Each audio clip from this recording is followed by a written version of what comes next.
Definitivamente, si no se recarga a los pobres y a la clase media, si no se cobra lo justo a las personas que más ingresos tienen en Colombia, habrá ingresos suficientes para mejorar la educación en nuestro país. Voy a explicarles un poco por qué el sistema tributario en Colombia es regresivo. Las personas que más deberían pagar impuestos en realidad son las que menos impuestos pagan. Esto ocasiona que realmente no existan recursos suficientes para la salud, para la educación en nuestro país. El principal problema en Colombia es la concentración del ingreso y la riqueza.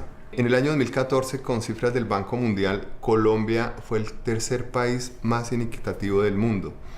Eso pues es un problema muy grave porque no permite desarrollo. Eso es una de las consecuencias de nuestro sistema tributario. El impuesto de renta, que es el impuesto más importante del mundo, es el que más recauda impuestos, en Colombia pues realmente no es el más importante. Y es el impuesto que debería ser progresivo, es decir, que los que más ganan, más pagan. En Colombia pasa todo lo contrario.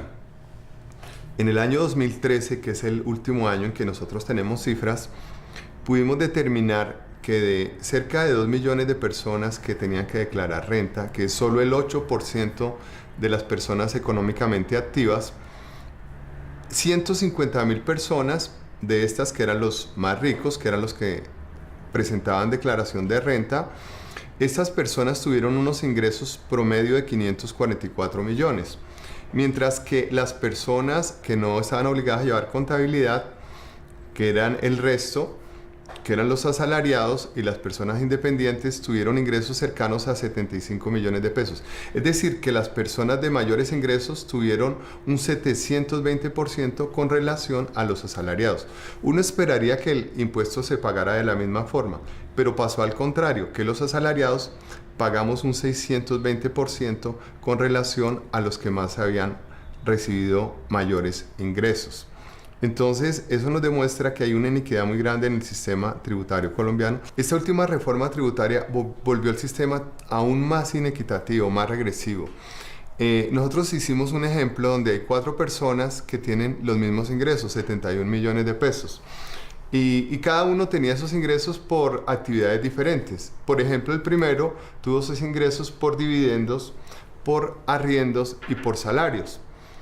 Cuando calculamos el impuesto de esta persona, resulta que esta persona no pagó ningún impuesto, pagó 0. En el segundo ejemplo, otra persona que gana los mismos 71 millones de pesos, esa persona, cuando liquidamos el impuesto, su impuesto fue cerca de 6.900.000, un asalariado. La tercera persona que ganó los mismos 71 millones de pesos era una persona que los ganó en arrendamientos. Esta persona pagó cerca de 10 millones de pesos de impuesto. Y la cuarta persona que ganó los mismos 71 millones de pesos los ganó por dividendos. Esa persona no pagó nada de impuestos. Como se dan cuenta, 4 personas que ganaron lo mismo pagaron diferentes impuestos. Ese es un impuesto mal diseñado. Eso es un impuesto que genera inequidad horizontal, se llama eso.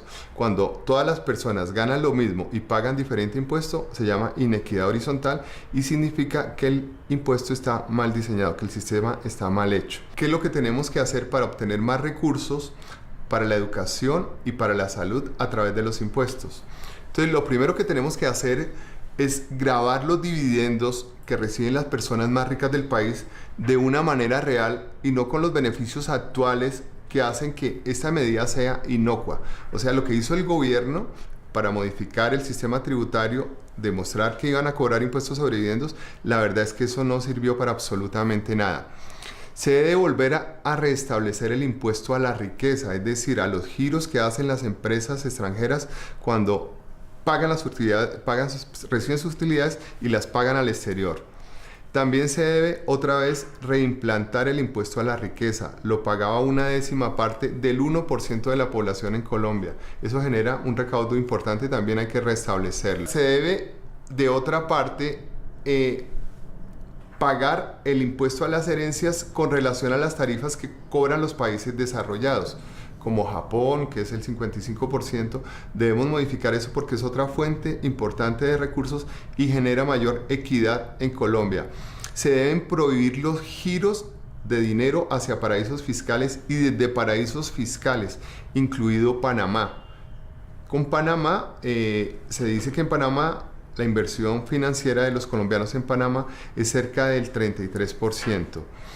También se deben eliminar la mayoría de beneficios tributarios injustificados. Hay más de 200 beneficios tributarios en el sistema colombiano que hacen que el sistema sea muy complejo y realmente no sea muy eficiente. De otra parte, es importante hacer la actualización catastral. O sea, hay predios que valen miles de millones de pesos, sin embargo están por unos recursos muy bajos. Y finalmente, un aspecto muy importante es que los evasores de impuestos y los asesores vayan a la cárcel, que es lo que no ha pasado en Colombia. O sea, estas personas pues no tienen ningún problema en seguir evadiendo impuestos porque jamás los van a meter a la cárcel. Lo que se hizo en la reforma anterior también es una medida inocua. Yo pienso que son algunas de las medidas que podemos hacer para aumentar el recaudo sin afectar a la mayoría de la población en Colombia.